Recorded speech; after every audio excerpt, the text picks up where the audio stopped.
Solve by completing the square of 3x squared plus 24x minus 60 equals 0. When we are asked to solve by completing the square, it'll be a quadratic equation. And the first thing that we want to do with this is make the equation take the form x squared plus bx equals k. So I'm going to rewrite this equation. I'm going to manipulate it a little bit to make it look like x squared plus bx equals k. So the first thing I'll do is add 60 to both sides of the equation. So that gives 3x squared plus 24x equals 60. And now I need an x squared, not an ax squared. So I'll divide each term by 3. And so that yields x squared plus 8x equals 20. Now notice I left a little bit of space after the 8x because now I'm going to perform the technique called completing the square.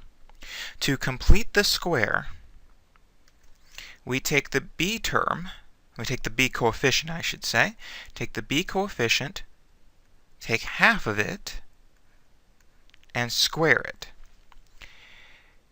That will always complete the perfect square trinomial if we are starting with the form x squared plus bx. So now in this case we have 8 as our b value. So 8 over 2 is 4, squared is 16. So now what I'm going to do is add 16 in that space. Now if I add 16 to one side of an equation, I must add 16 to the other side of the equation. Now, I have a perfect square trinomial on the left-hand side. In fact, that will factor as x plus 4 squared.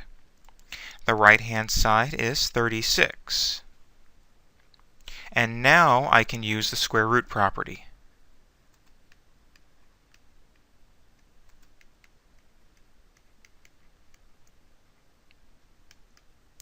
So what completing the square does is it takes an equation in standard form, a quadratic equation in standard form, and rewrites it in a form so that the square root property can be used.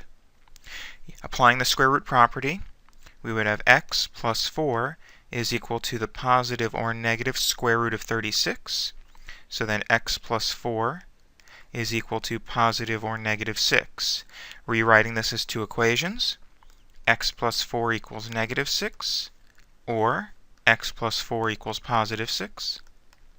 Subtracting 4 from both sides, x equals negative 10, x equals 2. So the two solutions of this equation are negative 10 and positive 2.